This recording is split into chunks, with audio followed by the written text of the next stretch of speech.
Hey everybody, it's Ron, and today I'm going to be talking about Stranger Things Season 3. I finally finished the whole thing. I had to wait to watch it with my girlfriend, and we're all caught up now. So yeah, obviously Stranger Things is a massive hit. I remember that first season coming out at like the perfect time, and it was definitely one of those word of mouth shows. Yeah, it just blew up so fast.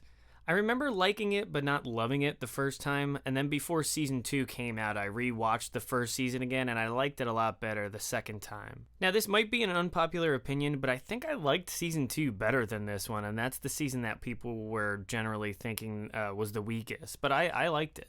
One of the main reasons why this one kind of felt off was some of the characters, especially Hopper, just seemed weird this season. I don't know what was up with him, but it was just the goofiest stuff, and not in the way that, what's her name from Westworld was talking about on Twitter the other day, saying like, oh, he's like abusive and nobody should ever date anybody like this. What a moron. No, I just felt like he wasn't really consistent with the previous seasons. It worked in the beginning because he's basically Eleven's father now, and he's worried about her getting older and having a boyfriend, and that was fine. It was kind of funny at the start, but he kept that same mood going the whole season, and it was one of the most bizarre one-note performances in this season. Kind of turned me off a little bit, which sucks because he was one of my favorite characters in the last 2 seasons. Yeah, I'm not sure whose choice that was, if that was just like the actor's decision to just play it like, I don't know, just very strange. So anyway, just a quick rundown of the story. Basically, that mind flayer thing that was teased in season 2 gets unleashed into our world when Russians build some sort of device in a secret lab, and it opens pretty much like a doorway into that upside down world. This thing basically controls people and builds itself up to this huge monster to wreak havoc, and obviously all the kids end up coming together to try and stop it. The budget on this show definitely went up a ton on this season. There was a lot of effects that looked really great, and I liked the color scheme of the whole season as well. It's just like really nice, like very bright colors, and it had like a summer vibe because of the whole July 4th thing, instead of the Halloween fall stuff from the first 2 seasons. Yeah, so it's nice that they changed it up a little bit this time around. The cast is still pretty great for the most part. All the kids, well, they're not even kids now, they're teenagers, but they all do a really good job. That Millie Bobby Brown girl who plays 11 is a standout again for sure. I think she played it just the right amount, because obviously from being raised in that lab, she was kind of a fish out of water the first 2 seasons.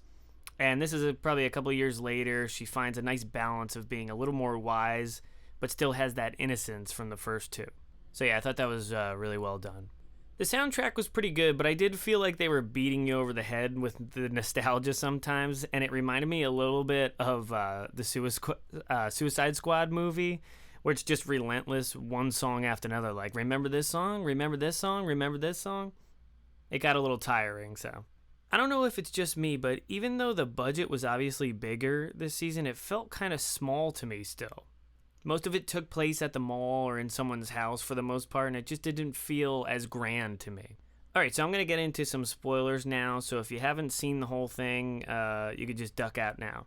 Okay, so as far as the new characters go, I liked that Robin girl, but the twist at the end with her not ending up with Steve because she was, she tells him that she's a lesbian, was kind of weird for me personally. I think it would have been better if she was just like out right from the beginning. Just so that, like, poor Steve didn't go through all that stuff, and then he just finds out at the end when he realizes that he likes her. He had a crush on her. But, oh well. As far as, like, all, like, the woke stuff goes, I feel like it was almost on the verge of going there each episode, but it wasn't too bad. I thought the stuff with Nancy at her workplace almost went there, but it was really just about her trying to prove herself and not to get too discouraged, and more about believing in herself, and it was more of a general theme that men and women could relate to, so I didn't mind it at all. It wasn't as annoying and as in your face as most of the stuff is in 2019, unfortunately. I was surprised that they even had dialogue with the kids basically going back and forth describing how girls and boys are different and how girls are a mystery and hard to figure out when you're young. I thought all of that stuff was pretty well done and it felt authentic. So yeah, overall, I still like these characters. I wish Hopper wasn't so weird the whole time, but the whole thing was just kind of whatever to me at the end of the day. I don't know. Maybe if I rewatched it, I'd feel differently, but as of now, it was mostly forgettable. It might have something to do too with releasing it all at once instead of something like Swamp Thing that I review where I wait every Friday and it's just like I don't know, I think it's better that way to build up that anticipation. Some funny moments, some heartbreaking moments. I think when that Russian scientist guy got shot at the carnival, I was more sad than when Hopper died. That scene was really well done, and Hopper's was fine too. I like that he went out a hero, but it would have had more impact on me if he wasn't such a like slapsticky like weirdo the whole season. I don't know. So obviously they defeat this mind flayer thing, but at the end they do a post credits scene, and these people have one of those Demogorgon things from the first season in a cage. So we'll see what happens with that in season 4. I feel like the show should either be 1 or 2 more seasons. It's not good for a show to overstay its welcome, especially a show like this. I do admit I thought it'd be cool if they ended it and then maybe came back like years later when they're all adults. That would be kind of a cool idea. Oh, and the never-ending story thing at the end was a little bizarre and a little too goofy for me. I don't know. They made some strange choices in this season, but I guess I respect them for wanting to change it up a little bit. So anyway, that's what I thought. I know most people seem to really enjoy this one.